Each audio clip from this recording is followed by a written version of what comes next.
Kamusta sa lahat at maligayang pagdating sa Tongs Animex Recap. Isang araw, ipinanganak ang dalawang kambal na sanggol. Napagtanto ng lolo na masyadong delikado ang sanggol na ito, kaya agad siyang kumilos laban dito. Sa hindi inaasahan, nagising ito at nagpatawag ng kaluluwa para lumaban sa kanila. Kinilala ito ng ina bilang Great Spirit Medium mula 1,000 taon na ang nakakaraan. Sabi niya, babalik ako para kunin ang kalahati kapag lumakas na. Sa oras na iyon, opisyal na akong magiging Shaman King. Pagkaalis niya, napagtanto ng lolo, ang isa pang sanggol ay ang pag-asa ng angkan. Makalipas ang 13 taon, isang batang lalaki ang late umuwi galing sa paaralan.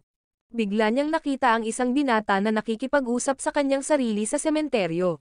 Gusto mo bang manatili at makipag-usap sa amin? Mayroon pa bang iba dito maliban sa iyo at sa akin? Marami, lahat sila ay aking mga kaibigan. Natakot siya nito. Kinaumagahan, nag-alala pa rin si Manta kagabi. Biglang dumating ang binata sa kanyang classroom. Ang pangalan niya ay Yo. Sa hapon, sinabi ni Yo, itago mo ito para sa akin, ayos ba? Dahil ako ay isang shaman, isang taong maaaring magkonekta sa dalawang mundo, at tinanong din kung alam niya ang tungkol kay Amidamaro. Isa siyang maalamat na samurai sa bayang ito. Sa oras na ito, pumunta si Yo sa museo, at nakilala ang isa pang kaluluwa na nagngangalang Moseke. Kinagabihan, isang grupo ng mga tulisan ang nagtatayo ng base doon. Bigla nilang nakita si Manta. Kinaumagahan, nang makita ni Yo na nasugatan si Manta, agad itong gustong maghiganti para sa kanya. Bakit mo ako tinutulungan? Dahil magkaibigan tayo. Nang gabing iyon, sinabi ni Yo, iniistorbo mo ang mga patay. Sa pag-aakalang siya ay baliw, bigla, nakita ni Manta ang kaluluwa ni Amidamaro, ngunit wala silang makita. Kaya't gumanap si Yo ng Hyoigattai kasama si Amidamaro, at madaling natalo silang lahat. Madali pa niyang ibinaba ang kanilang pinuno, dahilan para tumakas ang buong barkada. Sa sandaling ito, sinabi ni Yo kay Manta, ang layunin ko ay maging Shaman King. Hiniling din niya kay Amidamaro na sundan siya. Ngunit mayroon pa ring hindi natutupad na hiling si Amidamaro. Lumalabas, 600 taon na ang nakalilipas, matalik na magkaibigan sina Amidamaro at Moseke. Ang isa ay isang panday at ang isa ay isang samurai. Isang araw, isang feudal na Panginoon ang nag-utos kay Amidamaro na patayin ang kanyang kaibigan, dahil gumawa siya ng mahusay na espada para sa kanya, at ayaw niyang lumitaw ang pangalawa. Kaya binalaan ni Amidamaro si Moseke na tumakas. Nangako si Moseke na gagawa siya ng isang hindi magagapi na espada ng gabing iyon.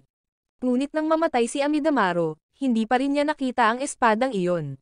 Kaya ibinigay sa kanya ni Yo ang espada. Nakuha niya pala ito mula kay Moseke. Sa wakas, tinanggap niya si Yo bilang kanyang Panginoon. Sa hindi inaasahan, may isa pang shaman na nakatingin sa kanila mula sa malayo. Kinabukasan, habang sila ay namamasyal, may nakita silang isang estudyante na nakikipag-away sa isang grupo ng mga tulisan. Isa rin pala siyang shaman. Nang matatalo na niya sila, pinigilan siya ni Yo. Sa sandaling ito, ipinakilala niya ang kanyang sarili bilang Ren, at hiniling kay Yo na ibigay sa kanya ang kaluluwa ni Amidamaro. Nang malaman niya na itinuring ni Yo ang mga kaluluwa bilang mga kaibigan, sinabi niya, ang mga kaluluwa ay mga kasangkapan lamang para sa mga shaman. Nagalit ito kay Yo, kaya pareho silang gumanap ng Hyoigattai at naglaban sa isa't isa. Patuloy niyang inatake si Yo, ngunit hinarang ni Yo ang lahat ng kanyang pag-atake. Bigla, ginamit niya ang Oversoul Technique, inactivate ang 100% ng kapangyarihan ng kaluluwa at natalo si Yo. Nang malapit na siyang tapusin, ngunit natauhan si Yo. Ipinagpatuloy niya ang pag-atake kay Yo, nang hindi inaasahan, hinarangan ito ni Yo. Marunong din pala gumamit si Yo ng Oversoul Technique, kaya natalo siya ni Yo, naiwan siyang hindi makapaniwala. Ngunit nahimatay din si Yo. Sa sandaling ito, nanaginip si Yo na nagsanay kasama ang kanyang lolo bilang isang bata, at nalaman niya na sa mundong ito, may mga dakilang espiritu, tanging ang Shaman King lang ang makakakonekta sa kanila. Kaya't nagpa siya si Yo na maging Shaman King, upang makapagpahinga ng komportable. Nang magkamalay si Yo, nakita niya si Ana. Nagpakilala siya bilang fiancé ni Yo, dahil siya ay alagad ng kanyang lola. Maaaring ipatawag ni Ana ang mga kaluluwa mula sa kabilang mundo. Dapat may bubong ang isang bahay. Kaya kinailangan nilang sundin ang mga utos ni Ana. Sinabi ni Ana na magsisimula na ang labanan ng Shaman King. Naisip ni Yo na matatakasan niya si Ana sa pamamagitan ng pagpasok sa paaralan. Sa hindi inaasahan, lumipat din siya sa klase ni Yo. Noong naghahanda ang grupo para manood ng pelikula ni Pyron, nakasalubong nila ang kapatid ni Ren, si Tao Jun. Kaya nagpatawag si Tao Jun ng zombie. Nakilala siya ni Manta bilang si Pyron. Sa hindi inaasahan, napakabilis niyang kumilos at madaling natalo si Yo. Nang sinusubukan siyang gisingin ni Manta, sinabi ni Tao Jun na patay na siya, ngayon isa na lang siyang puppet sa mga kamay ko. Pero naniniwala si Yo na nasa kanya pa rin ang kanyang kaluluwa. Sa sandaling ito, agad na pinutol ni Yo ang talisman ni Pyron, at tinulungan siyang magkamalay. Napagtanto niyang ang angka ng tao ang nanakit sa kanya, kaya muli niya itong inatake. Sa hindi inaasahan, namagitan si Yo para protektahan si Tao Jun. Nang napagtanto niyang hindi na niya ito makontrol, pumagitan si Ana, ipinatawag niya ang kaluluwa ng kanyang master at ipinasok ito sa katawan ni Yo. Hinarangan nito ang mga pag-atake ni Pyron at natalo siya. Matapos turuan ng kanyang master, napagdesisyonan niyang susundan pa rin niya si Tao Jun. Si Ryu naman, noong nagdamdam siya sa kawalan niya ng kakayahang maghiganti kay Yo, bigla siyang nakakita ng isang kaluluwa at sinapian siya nito. Kinagabihan, nagkataong dumaan si Manta, at nahuli siya ni Ryo, kaya kinuha niya si Manta para takutin si Yo. Ang pangalan pala ng kaluluwa ay Tokajero, na dumating upang maghiganti kay Amidamaro sa pagsira sa kanyang bandit gang 600 taon na ang nakalilipas. Nang malapit na niyang tapusin si Manta, sumugod si Yo para salakayin siya, at kasama si Amidamaro, binali nila ang kanyang espada. Ngunit hindi siya sumuko sa plano niyang patayin si Manta. Bigla siyang inatake ng kanyang mga tauhan, dahil napagtanto din nilang hindi siya ang kanilang pinuno. Nang mawala ng bantay si Yo, bigla siyang nahuli. Nang makita siyang inaatake, aalisin na sana siya ni Ana, ngunit pinigilan siya ni Yo, dahil gusto niyang burahin ang sama ng loob kay Amidamaro. Kaya pinayagan siya ni Yo na angkinin ang kanyang katawan. Iniisip na kinuha na ang katawan ni Yo. Sa hindi inaasahan, matinding sakit ang naramdaman niya. Sinabi ni Amidamaro na ang kulang sa kanya ay ang tiwala ng kanyang mga kaibigan, kaya sa huli, naunawaan niya sa wakas kung bakit hindi pinalaya ang kaluluwa. Kinabukasan, tinanggap ni Ryo si Yo bilang kanyang master. Sa gabi, nakita nila ang isang shooting star na lumilitaw isang beses bawat 500 taon. Ito ay isang palatandaan para sa labanan ng Shaman King. Nang hindi alam ni Amidamaro kung paano maging mas malakas, lumitaw ang isang binata. Ipinakilala niya ang kanyang sarili bilang Silva, isang miyembro ng Shaman Tournament Organizing Committee. Pumunta siya dito para tingnan kung qualified si Yo na sumali sa tournament. Kaya tinanggap ni Yo ang hamon. Nakapagtataka, kaya niyang harangan ang mga pag-atake ni Yo, at maging mga sandata pa ang kanyang mga kaluluwa. Ipinaliwanag niya ito bilang Furyoko, paglalagay ng mga kaluluwa sa pisikal na anyo. Kaya mabilis na naunawaan ni Yo kung paano gamitin ang kanyang Furyoko. Kaya naman, hinayaan ni Yo si Amidamaro na pumasok sa espada, tinutulungan ang espada ni Yo na magbago. Bigla rin niyang pinagsama ang 5 kaluluwa sa isang kanyon. Sa hindi inaasahan, nakaharang at nahahati ni Yo ang kanyang kanyon sa kalahati. Ngunit naubos din ni Yo ang Furyoko. Nalampasan daw ni Yo ang challenge, kaya binigyan niya si Yo ng appraisal belt. Gagabayan nito si Yo sa labanan. Kinabukasan, binigyan ni Ana si Yo ng bagong damit, para simulan ang laban. Pagkatapos ay lumitaw si Horohoro, ang unang kalaban ni Yo. Napag-alaman na engaged na si Yo, naging hindi komportable si Horohoro, dahil wala pa rin siyang girlfriend, at nagpakilala rin siya sa kanila. Ang kanyang espiritu ay ang kaluluwa ng kalikasan, kaya hinayaan niya ang kaluluwa na pumasok sa skateboard, na pinalamig ang lahat sa paligid. Pagkatapos ay ginawang kalasag ni Yo si Amidamaro para humarang. Sa puntong ito, sinabi ni Horohoro kay Yo, ang nayon ko at ang mga espiritu ay nawasak, kaya gusto kong maging Shaman King para iligtas ito. Tutulungan kitang maging Shaman King para magawa iyon. At muli niyang inatake si Yo, ngunit nagawa ni Yo na harangin at ma-counterattack siya. Sa sandaling ito, pinakawalan ni Horohoro ang kanyang ultimate technique, na ginawang snowstorm ang arena.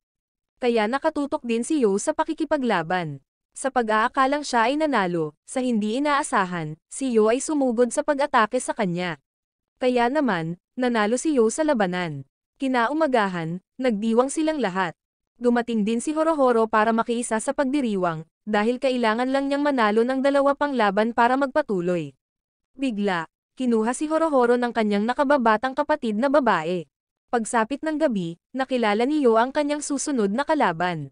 Ipinakilala niya ang kanyang sarili bilang si Faust, isang doktor, na ang kanyang kakayahan ay mag-summon ng kaluluwa. Nakikitang kaibig-ibig si Manta, gusto siyang hiwain ni Faust, na ikinagalit ni Yo na sumuntok sa kanya. Kaya't ipinagpatuloy niya ang pagtawag sa undead upang salakayin si Yo, ngunit madali silang hinarap ni Yo. Sa hindi inaasahan, ang kanyang undead ay maaaring muling mabuo, na nagiging sanhi kay Yo na maubusan ng Furyoko. Gayunpaman, hindi sumuko si Yo. Kaya naman, ginamit niya ang kanyang lihim na pamamaraan, na nagpatawag ng isang nurse para patumbahin si Yo. Biglang ininsulto ni Yo ang kanyang kaluluwa bilang isang manika lamang, na ikinagalit niya sa pag-insulto sa kanyang asawa. Napagtanto ni Ana na totoo ang sinabi ni Yo, dahil ang kanyang asawa ay ganap na walang malay. Napatay na pala ang asawa niya noon, kaya ginamit niya ang soul summoning para buhayin siya. Napagtantong siya ay nabubuhay lamang sa nakaraan, natalo ni Yo ang asawa ng kanyang kalaban. Sa puntong ito, naubusan din siya ng Furyoko, kaya natalo si Yo sa laban na ito. Bigla naman itong nagalit sa kanya. Sa hindi inaasahan, naligtas siya ni Ren, dahil gusto pa rin ni Ren na maghiganti kay Yo mismo. Napagtanto ni Yo na hindi pa rin siya kamatch ni Ren. Kaya kinabukasan, bumalik siya para hanapin ang kanyang lolo. Pagkatapos ay dinala ng kanyang lolo si Yo sa Yomi Cave. Ito ay isang lugar kung saan ang espiritual na kapangyarihan ni Yo ay maaaring palakasin, ngunit kung siya ay mabigo, si Yo ay mamamatay. Sa oras na ito, mayroong isang batang babae na nagngangalang Tamaw, na lingkod ni Yo, na labis na nag-aalala sa kanyang master. Kinaumagahan, pumunta dito sina Rio at Manta. Sa hindi inaasahan, inatake sila ni Tamaw, sa pag-aakalang iniistorbo nila ang pagsasanay ng kanyang master. Siya pala ay nagtatrabaho na sa pamilya Asakura mula pagkabata, at mahal ni Tamaw si Yo, kahit na alam niyang engaged na ito kay Ana. Kaya ayaw niyang may mang-istorbo sa kanya. Sa kabutihang palad, dumating si Ana sa oras upang pigilan sila. Ngayon, lahat sila ay naghihintay sa labas ng kuweba para kay Yo. Sa hindi inaasahan, mahinahon siyang humakbang palabas.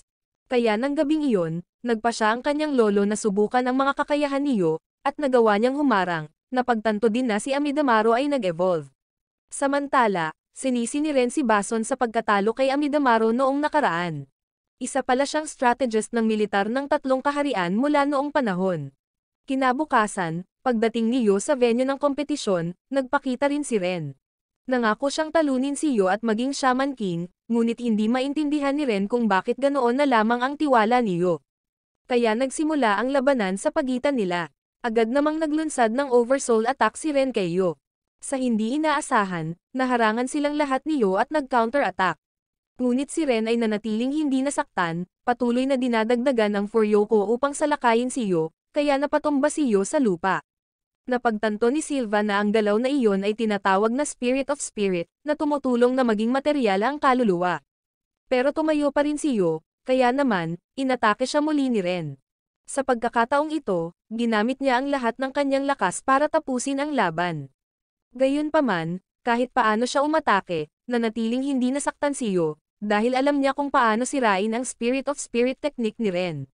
Kaya't nagpa siya si Ren na gamitin ang kanyang lihim na pamamaraan, pagsasama-sama kay Bason sa kanyang kabayo, pagtulong kay Bason na magbago sa isang perpektong estado. Pagkatapos ay inatake ni Ren si Yo, kaya inilabas din ni Yo ang lahat ng kanyang kapangyarihan. Sa pag-aakalang may mananalo, sa hindi inaasahan, pareho silang naubusan ng Furyoko. Kaya nagpa siya si Silva na tabla sila, at pinayagan ng kanyang pinuno ng angkan na makapasok silang dalawa sa inner circle. Ngayon, tinipon nila ang lahat. Ang pag-anunsyo ng preliminary round ay tapos na, at ang pangunahing paligsahan ay magsisimula sa isang buwan. Kinabukasan, sabay-sabay silang nagdiwang, habang umiiyak si Bason, dahil sa wakas, nagkaroon ng kaibigan ang kanyang master. Pagkatapos ay nagpa siya si Ren na bumalik sa China. Kinabukasan, nang bumalik si Yo mula sa pamimili kasama si Tamaw, nakasalubong nila muli ang dalawang thug na ito. Dahil napagtanto nilang masyadong delikado si Yo, at gusto siyang ilabas bago magsimula ang pangunahing paligsahan. Nang sasalakayin na sana nila si Yo, pinigilan sila ni Rio. Sabi niya, ngayon isa na rin akong shaman, dahil sinanay ako ng lolo ni Yo. Kaya madali niyang hinati sa kalahati ang kanilang sasakyan, dahilan para tumakas sila. Pag-uwi nila, sinabi ni Rio na sumali rin siya sa labanan ng shaman. Sa hindi inaasahan, ang kanyang kaluluwa ay si Tokajero. Kaya naman agad silang pinilit ni Ana na magsanay. Samantala, bumalik na si Ren sa kanyang pamilya. Nang malampasan na niya ang mga zombie ay tinamaan siya ng kanyang ama. Ikinulong pala niya si Tao Jun, na ikinagalit ni Ren at inatake siya. Sa hindi inaasahan, nahuli siya nito. Sa panig ni Yo, sila ay nasa isang mahirap na sitwasyon. Biglang dumating si Bason para ibalita, nahuli si Ren ng kanyang ama. Ngayon, sinabi ni Ren sa kanyang kapatid na babae, tatakas siya at maibabalik ang kanyang kalayaan. Sa sandaling ito, pumunta ang grupo ni Yo sa China para iligtas si Ren. Nang papasok na sila, pinigilan sila ng mga zombie na ito. Kinilala sila ni Bason bilang 5 pinakamalakas na zombie ng clan. Kaya nagpa siya si Horohoro na labanan sila. Mabilis niyang natalo at napasuko ang isa sa kanila. Nang tangkaing palihim na salakayin siya ng tulisan na ito, mabilis siyang hinarap ni Ryo. Samantala, si Yo ay bumaba sa bilangguan upang iligtas si Ren. Sa hindi inaasahan, gusto pa rin ni Ren na makipag-ayos sa kanyang ama, at ipinaalam niya kay Yo, mula pagkabata, kontrolado na siya ng galit ng kanyang ama, kaya nagpa siya siyang palayain ang sarili. Nagpa siya si Yo na tulungan siya. Pagbalik nila, nakita nilang natalo sina Ryo at Horohoro, kaya agad nila itong sinalakay.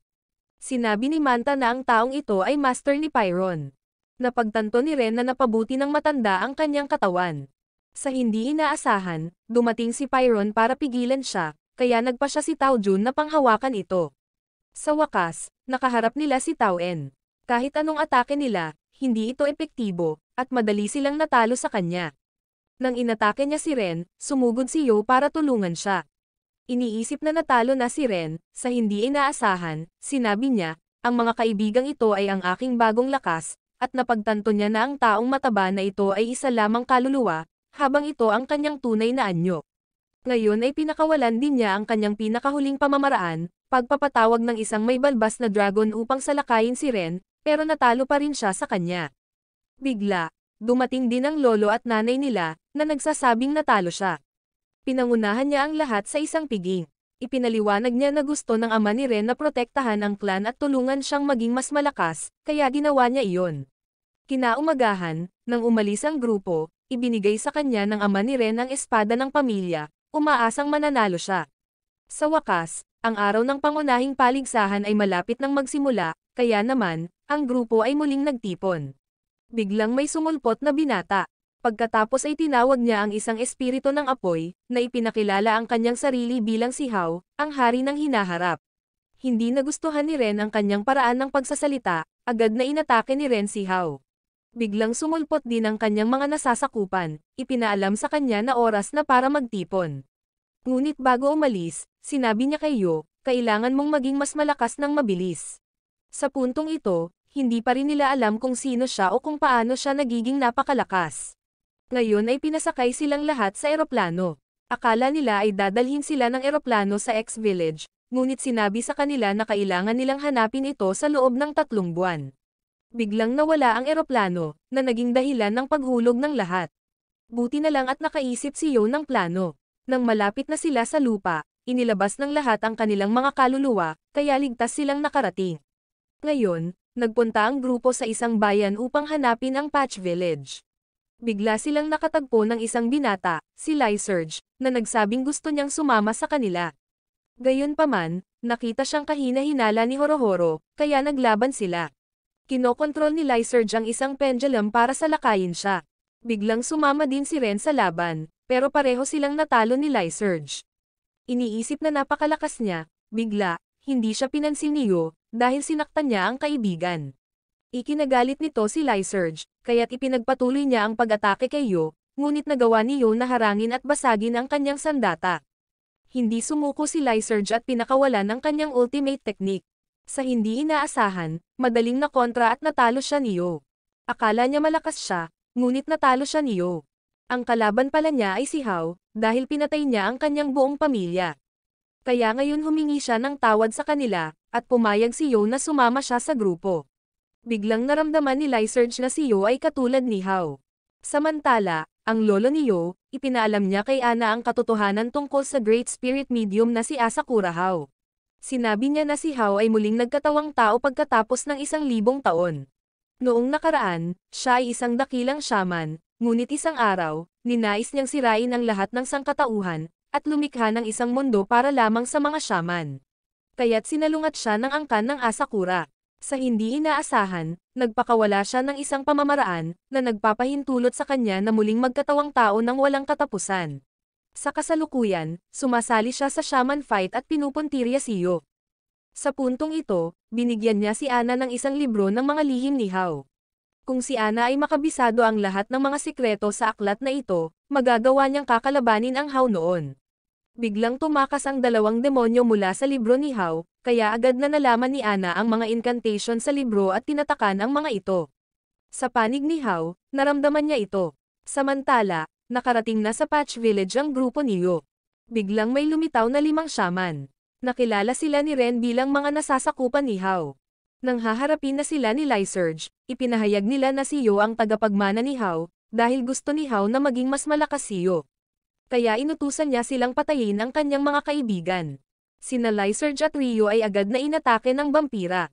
Sinabi niya na kung sino ang makagat ay magiging lingkod niya. Nang sinubukan niyang kagatin si Horohoro, sinuntok siya ni Ryo. Nagpa siya si Ryo na harapin siya, kaya inilabas niya ang kanyang kaluluwa upang salakayin siya. Ngayon, inihayag niya ang kanyang tunay na kapangyarihan. Nagpatawag siya ng kuyog ng mga paniki para kagatin si Ryo. Sa hindi inaasahan, pati si Lyserge ay kontrolado niya. Habang sumusulong ang kanyang mga kasamahan sa kuweba patungo sa nayon, muling tumayo si Ryo, kaya ipinagpatuloy niya ang pag-atake sa kanila. Kinokontrol pa niya si Lyserge para bantaan sila, ngunit patuloy siyang inaatake ng grupo.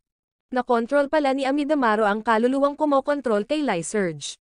Kaya sumugod si Ryo, gamit ang Bailong Sword Technique, na naging isang ahas na may 8 ulo para talunin siya. Biglang may nagpakitang anghel at tinapos siya, na ikinagulat ni Yo. Nagpakilala sila bilang X-Laws, ang mga nagpaparusa sa kasamaan at sisira kay Hao.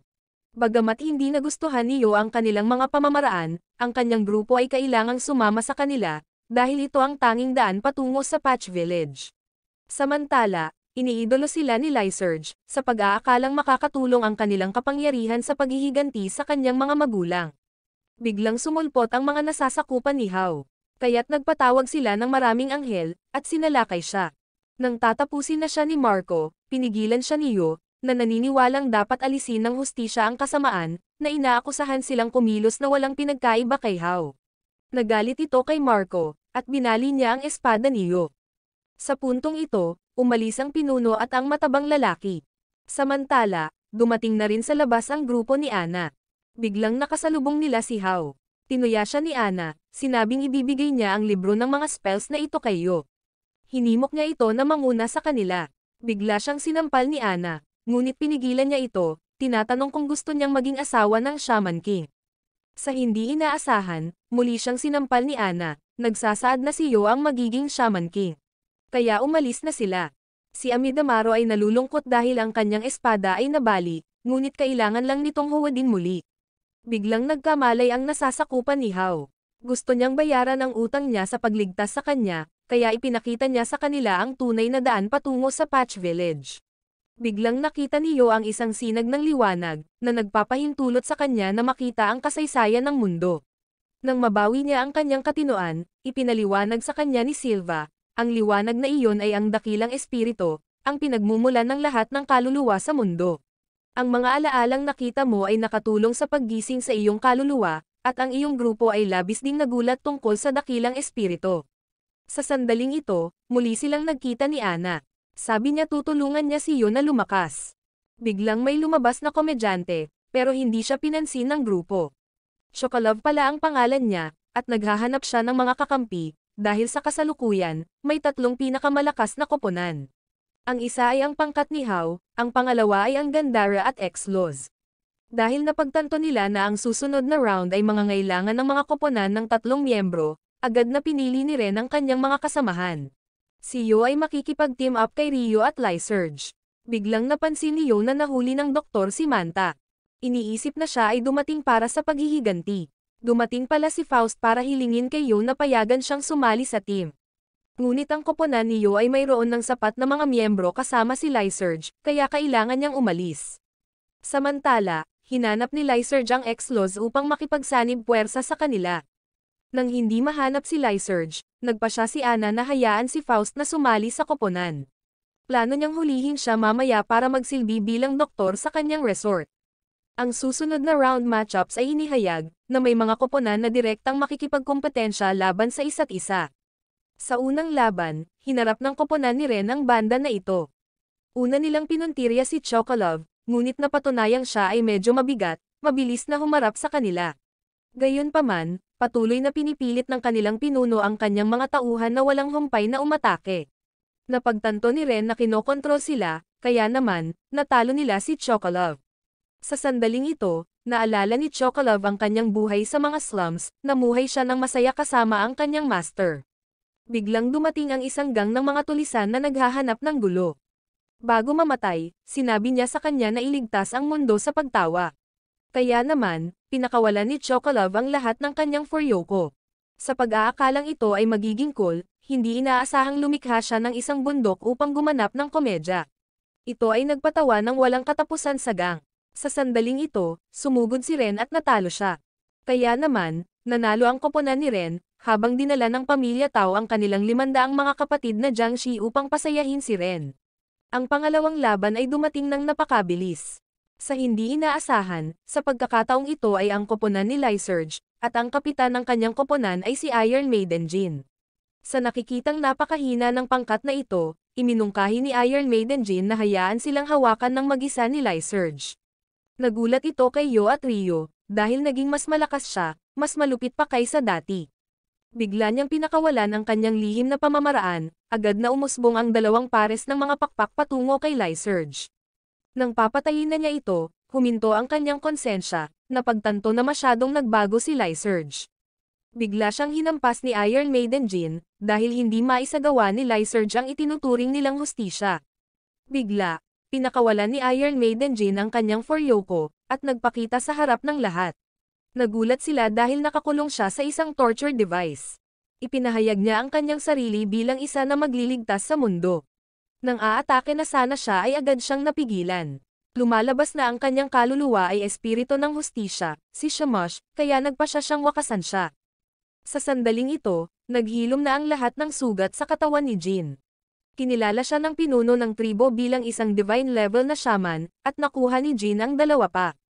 Napagtantong hindi nila sinunod ang kanilang sariling kahulugan ng hustisya, pinatay sila ni Jin sa kanilang pwesto, na ikinagulat ng lahat, dahil ito ay masyadong malupit.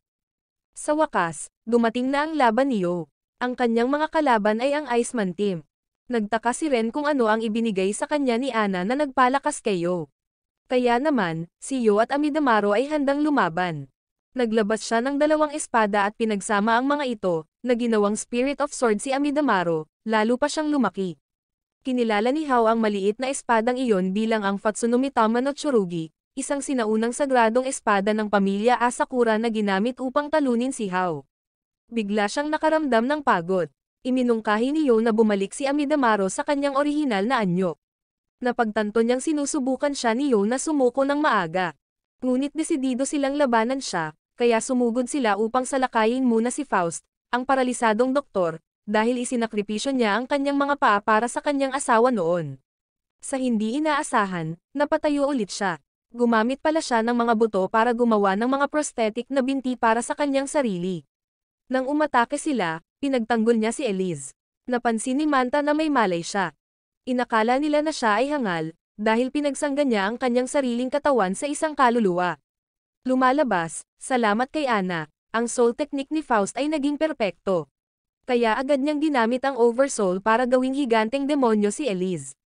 Sa puntong ito, sinadya nilang maglaban ng seryoso. Agad nilang inilipat ang kanilang pag-atake kay Yo, ngunit pumasok si Ryo upang tulungan siya. Sa hindi inaasahan, nagsimulang matunaw ang kanyang yelo, dahil nag-evolve na rin ang kaluluwa ni Ryo. Kahit sabay silang umatake, ni isang buhok ay hindi nila mabunot sa kanya. Kaya ipinahayag ni Ryo na ganito sila kalakas dahil sa malaimpyernong pagsasanay ni Anna. Sa sandaling ito, pinakawalan din ni Ryo ang Serpent Oversoul na may 9 na ulo, na agad namang ikinasindak ng mga kabataan, dahil masyadong halimaw ang kanilang Furyoko. Ngunit hindi pa rin siya komportable. Ipinanganak sila sa isang malupit na kapaligiran ngunit kulang sa lakas na iyon, kaya sumugod silang tatlo para salakayin si Yo. Ngunit hindi pa rin makapagdulot ng anumang pinsala sa kanya. Nagpasya siyang gamitin ang kanyang tunay na kapangyarihan para talunin sila.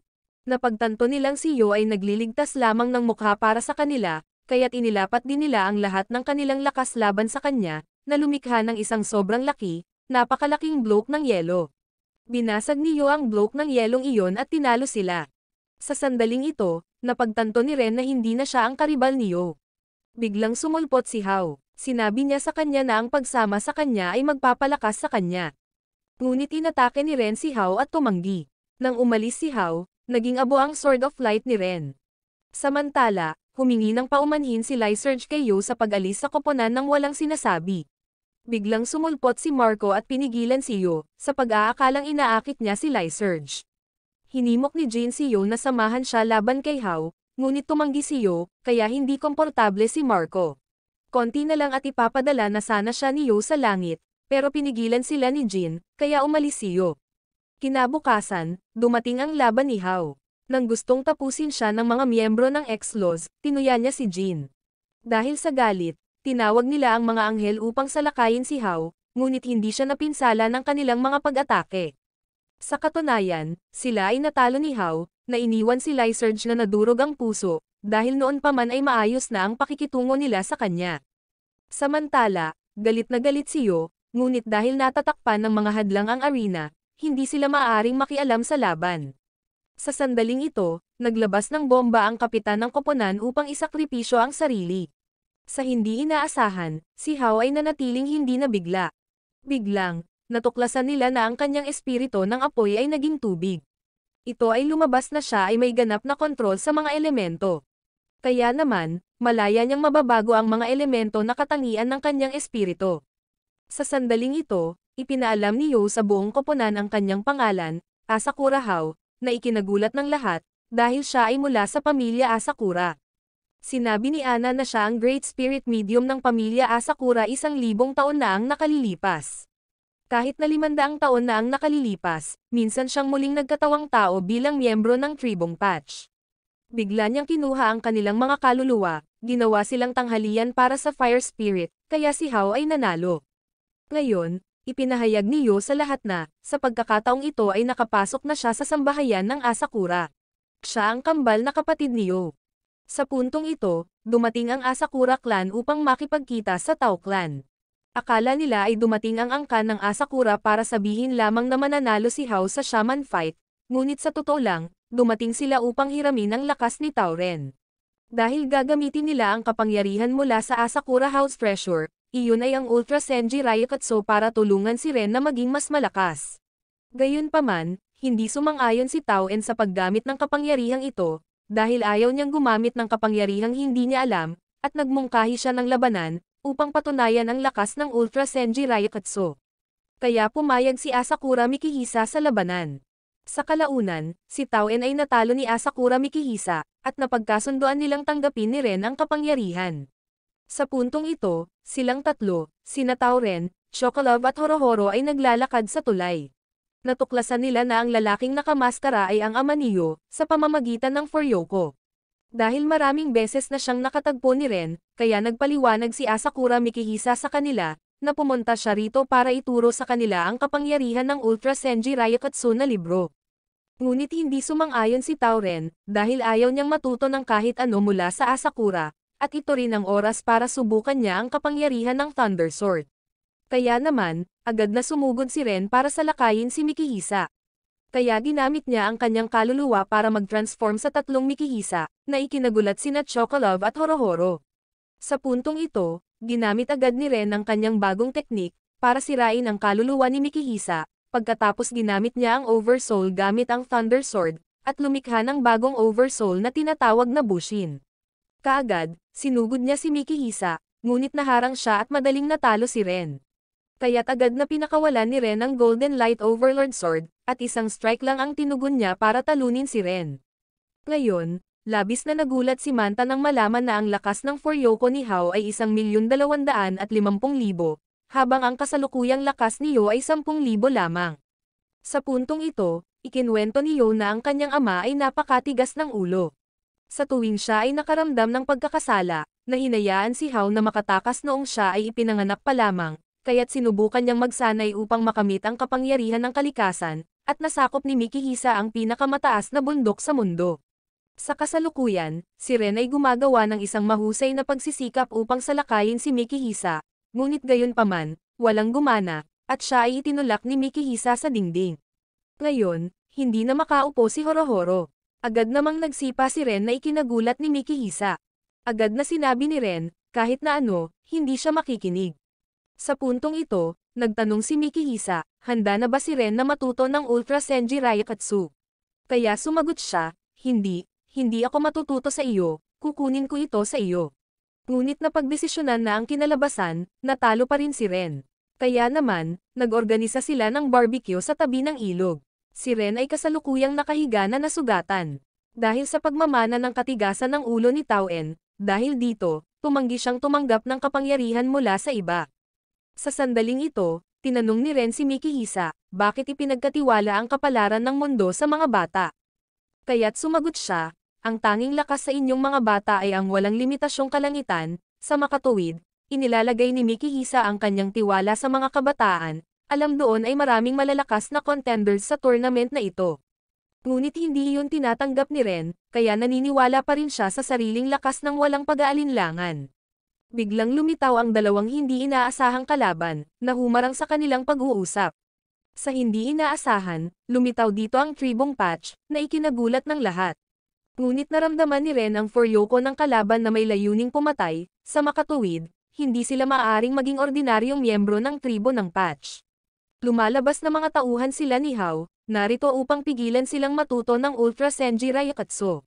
Sa sandaling ito, binanggit ng isa sa kanila ang pangalang Mikey Asakura, iyon ang pangalang ginamit ni Mikihisa para lumahok sa shaman fight.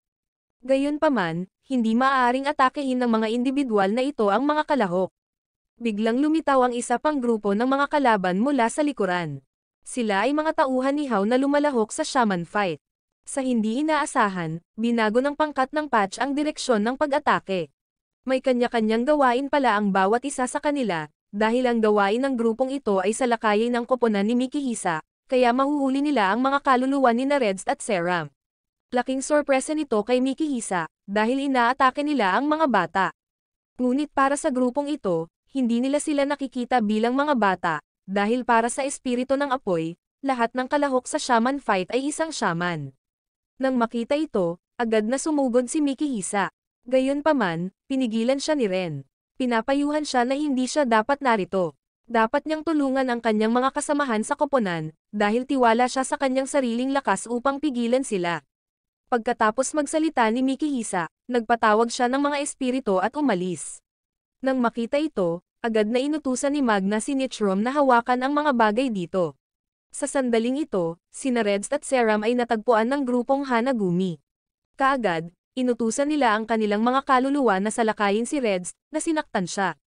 Upang mapabilis ang proseso ng pagkuha ng kaluluwa, kaya ginamit ng blonde na babae ang kanyang manika upang salakayin sina Reds at Seram. Sa hindi inaasahan, dumating sina Ana at Taojun, para iligtas sina Reds at Seram. Sa kabilang banda, ang grupo ni Ren ay nakikipaglaban sa mga kaalyado ni Hao. Biglang gumamit ng Oversoul ang isa sa kanila para atakihin sila.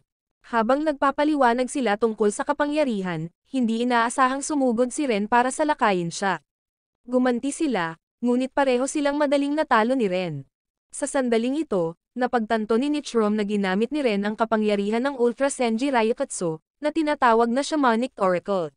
Ito ay isang diskarte sa paghula na nagbibigay daan sa gumagamit na basahin ang Furyoko ng kalaban, upang madaling makaiwas sa kanilang mga pag-atake.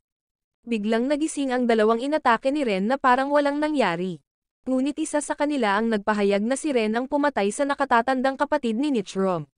Ang paghahayag na ito ay nagulat sa lahat, dahil sa nakaraang labanan sa preliminary, namatay ang nakatatandang kapatid ni Nichirom dahil sa pagiging masyadong mahina. Biglang may tumagos na espada sa dibdib ni Ren. Lumalabas na pinatawag ng nakamaskara na figura ang kanyang kaluluwa. Habang nag-uusap, palihim niyang inatake si Ren, na naging sanhi ng pagbagsak nito, at iniwan si Chocolove at Horohoro na labis na nagulat. Sa sandaling ito, Agad na inutusan ni Nichirom ang lahat na salakayin ang grupo ni Ren. Kaagad, sina Chocolove at Horohoro ay parehong nag-activate ng kanilang Oversoul, upang labanan at iligtas si Ren. Kaya't agad na ginamit ni Horohoro ang kanyang kapangyarihan, pinalamig ng puntas ang sugat, at para protektahan siya. Parehong itinaya ang kanilang buhay para lumaban, ngunit dahil sa malaking pagkakaiba ng kapangyarihan, pareho silang natalo. Ang pag-alam sa kanilang sariling Furyoko ay 2,000 lamang, pareho silang nagulat.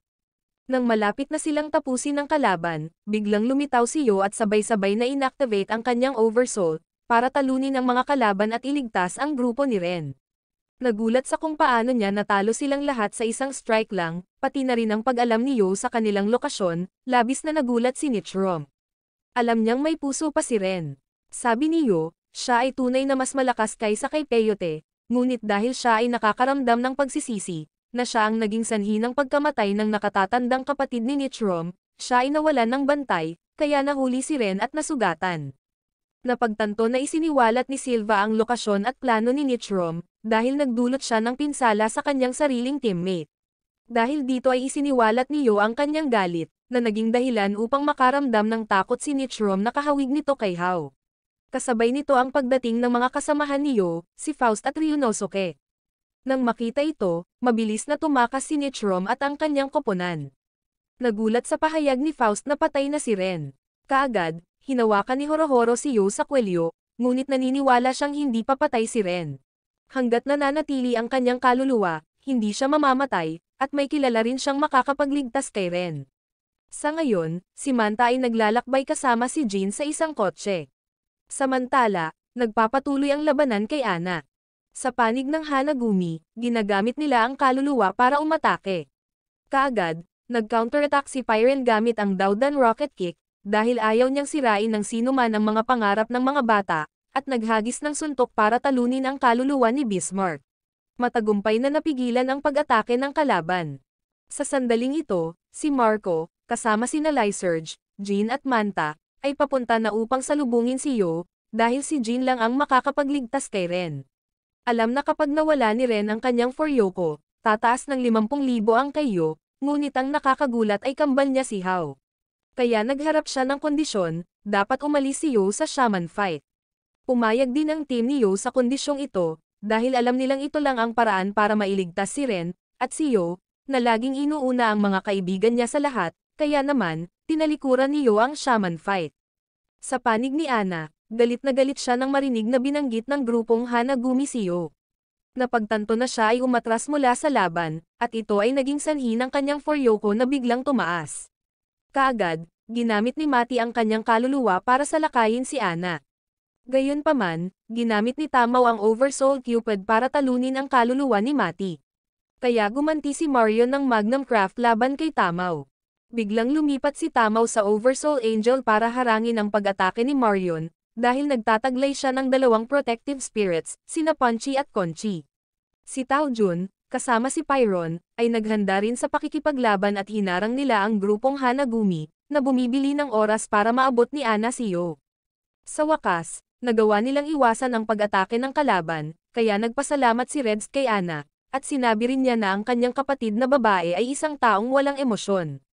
Noong bisperas ng Pasko 3 taon na ang nakararaan, dahil hindi na niya mahintay na umuwi ang kanyang ama, lumabas si Siram upang maghanap. Ngunit ito rin ang naging dahilan ng pagkawala ng lahat ng emosyon niya, dahil si Siram ang nakatuklas na pumanaw na ang kanyang ama.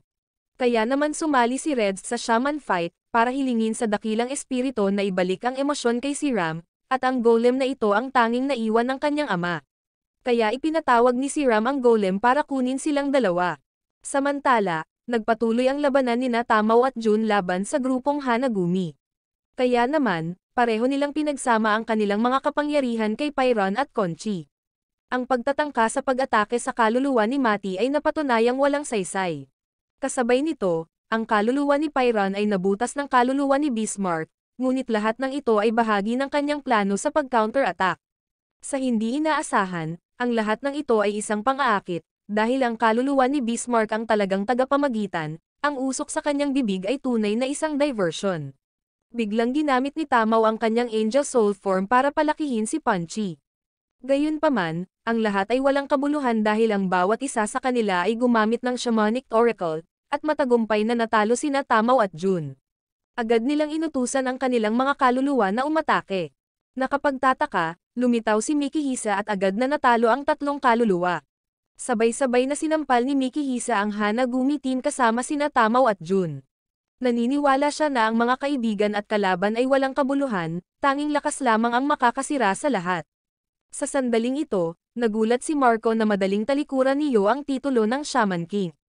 Bigla, para sa kanya, hindi iyon mahalaga, ipinaglaban niya ang kanyang pinapahalagahan. Sa sandaling iyon, sinabi ni Manta, talagang gusto ni Yo na maging Shaman King. Ngunit kaya niyang igalang ang isang taong tumalikod sa kanilang mga kaibigan. Napakasarap magkaroon ng kaibigan na ganyan. Sa larangan ng digmaan, nagpatuloy ang laban gaya ng dati. Ang Team Mikey ay ganap na nagtipon, na naglalayong manalo.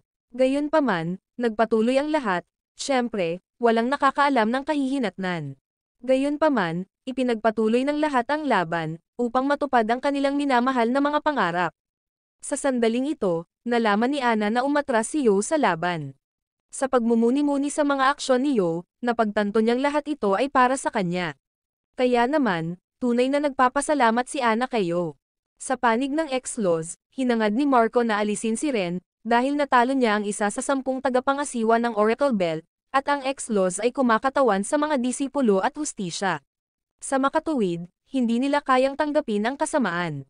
Gayunpaman, nakialam si Jin, dahil nangako siya kay Yo na tiyak na ililigtas niya si Ren. Kaya kahit na siya ang nakababatang kapatid ng hari ng demonyo, si Hao, hindi niya kayang sirain ang kanyang pangako. Kahit labag sa loob ay tinanggap pa rin ni Marco, dahil natatakot siya na kapag nagising si Ren ay magbabanta agad siya kay Jin. Sa panig ni Manta, galit talaga ang nararamdaman niya, dahil umatras si Yo sa Shaman King Tournament, at hindi niya alam kung nasaan sila Chocolove at Horohoro ngayon. Nag-aalala rin siya sa kalagayan ni Ren, pero pumagitan si Ryunosuke, dahil naniniwala siyang si Yo ang hahawak sa lahat, at agad na dinala ni Ryo si Manta para maghanap ng mga babae. Sa sandaling ito, sa panaginip ni Ren, naalala niya ang kanyang nakaraan. Iyon ang labanan kay Chorm, isa sa 10 tagapangasiwa. Para malampasan ang hamon, tatalunin siya ni Ren. Ipinahayag din ni Ren na matatalo niya si Chorm sa isang strike lang.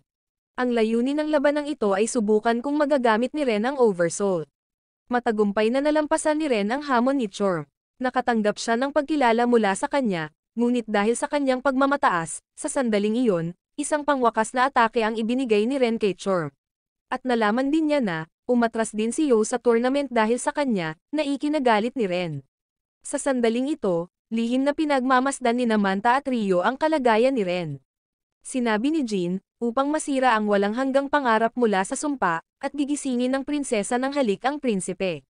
Sa subconscious niya, laking gulat ni Ren nang marinig iyon. Sa sandaling marinig niya iyon, si Ryunosuke ay sumugod. Umaasa na papatayin at bubuhayin siya ni Jin sa ganoong paraan. Gayunpaman, ang buhay ay hindi isang panaginip, ang halik ni Shamash ang nagpagising kay Ren. Agad na nagising si Ren na labis na ikinatuwa ng lahat. Sinisi ni Ren si Ryo sa pagiging huli. Samantala, galit na galit si Marco dahil hindi nagpasalamat si Ren sa taong nagligtas sa kanya. Kaagad, pinatawag niya si Michael para salakayin si Ren gamit ang death penalty. Nang makita ito, humarap si Ren gamit ang buray. Sa hindi inaasahan, mabilis niyang natalo ang mga anghel ng X-Laws, ngunit sinabi ni Marco na balewala lang iyon, dahil sa muling pagkabuhay ni Ren, tutuparin ni Yo ang kanyang pangako na umatras sa laban ng Shaman King. Sa sandaling ito, dumating si Ren para pagalitan si Yo sa napakadali niyang pagsuko sa kanyang pangarap. Agad namang tuwang-tuwa si Yo nang makitang gumaling na si Ren. Kahit na pinagalitan niya siya ng ganoon, talagang nag-aalala si Ren kay Yo. Dahil nagmamadaling pumasok si Ryo, naantala niya ang kumpletong proseso ng pagpapagaling. Nag-iwan ito ng peklat sa dibdib ni Ren. Bigla rin itong nabura ang tanda ng pagkamuhi ni Ren, at laking pasasalamat niya na nabuhay siya. Sabi din ni Yo, sana wala nang mangyari tulad nito ulit kay Ren. Sa sandaling ito, sinusubukan ni Chocolove na pasayahin si Horohoro, ngunit wala siyang pakialam. Sa katunayan, galit na galit si Horohoro, dahil naramdaman niya ang pagkakaiba sa sarili niyang lakas. Bigla, nakita ni Horohoro, lumalaban pala sa Team Iceman ang mga kasamahan ni Hao.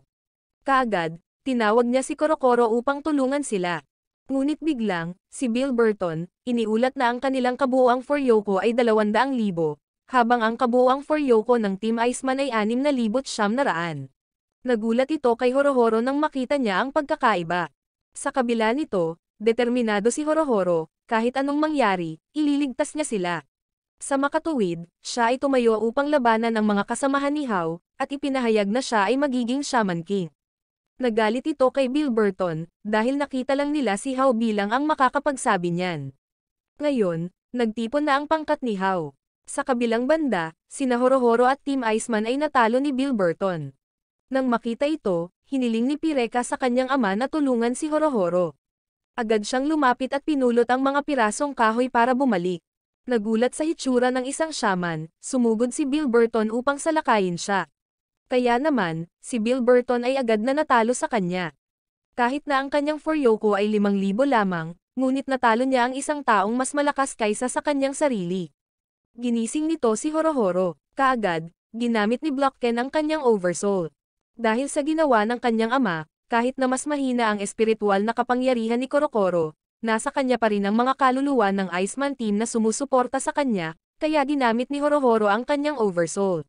Sa pamamagitan ng paggamit ng kapangyarihan ng maraming espiritu, ang Oversoul ni Horohoro ay lumikha ng isang nagyelo na lugar. Kaagad, ginamit niya ang kanyang Oversoul para atakehin ang Oversoul ni Blocken, ngunit tila hindi ito gumana. Nang makita ito, inilipat ni Horohoro ang kanyang Oversoul sa Gagaric Water Spirit. Agad siyang lumipat sa Oversoul kasama ang Gram Spirit. Pinagsama ang tatlong pag-atake, nawasak niya ang Oversoul ni Blocken.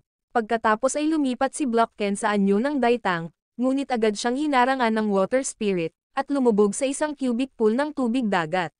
Kaagad, ginamit ni Horohoro ang Papik Spirit para talunin si Blocken. Sa sandaling ito, nagtipon ang grupo ni Yo. Gayunpaman, labis silang nag-aalala tungkol kay Horohoro, at nalungkot si Chocolove na ang kanyang mga biro ay hindi nagpasaya kay Horohoro, kaya napagkasunduan ng lahat na hanapin si Horohoro. Nakapagtataka, dinala ni Lyserge si Horohoro pabalik. Lumalabas na pagkatapos ng labanan, lumitaw ang isang anghel at tinalo sila, at binalak nilang alisin ang responsable para dito. Sa sandaling ito, binanggit din ni Lyserge na labis siyang nalungkot, dahil umatras si Yo sa tournament ng Shaman King. Ngunit ipinayo ni Marco na kapag naisuot na niya ang puting suit na ito, dapat niyang patayin ang sarili niyang puso. Kaya pinangunahan ni Marco si Lyserge sa bodega ng X-Weapon, at pinayuhan siyang tanggapin ng ikawalong anghel, si Zeldel. Nang makita niya si Horohoro, iniligtas niya sila. Sa sandaling ito, nagising din si Horohoro. Galit na galit siya, at ang dalawang miyembro ng Patch Tribe, sina Magna at Nichrom, ay tila napakahinala. Nakakagulat, ang Yo Team ay inatake ng mga kaaway.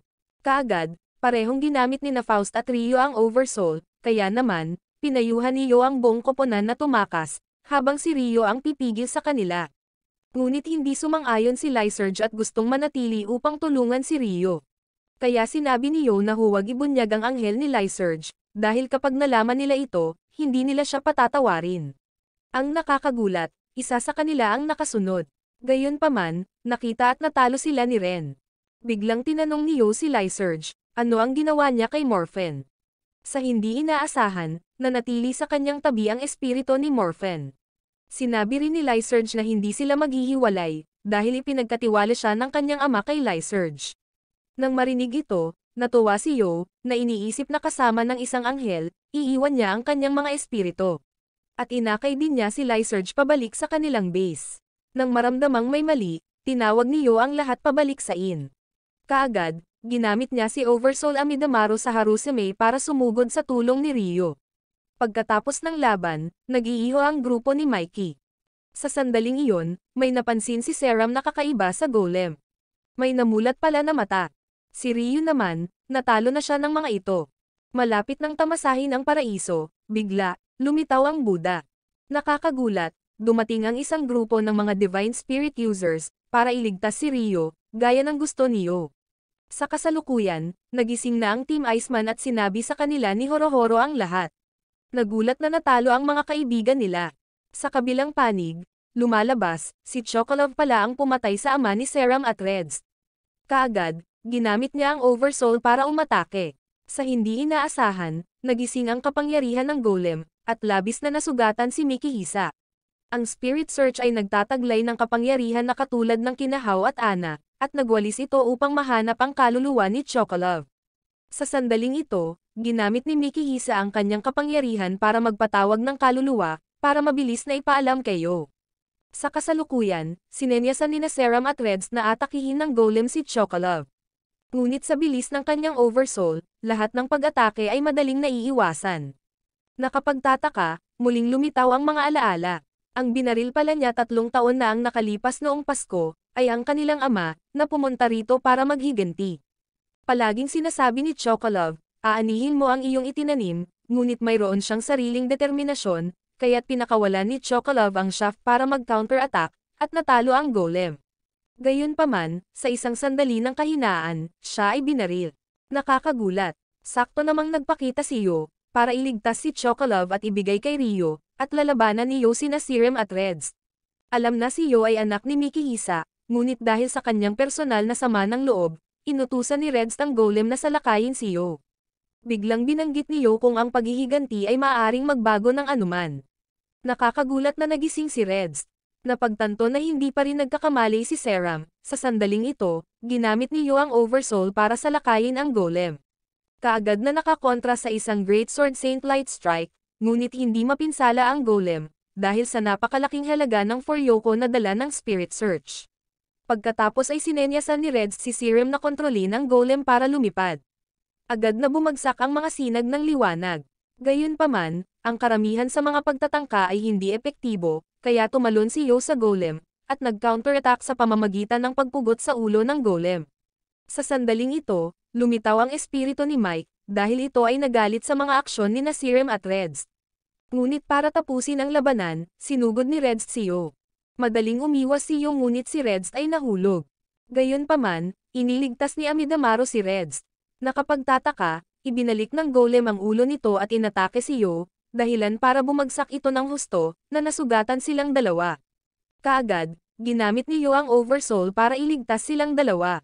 Bigla, dahil sa pag-aalala ni Seram, si Reds ay labis na nag-alala.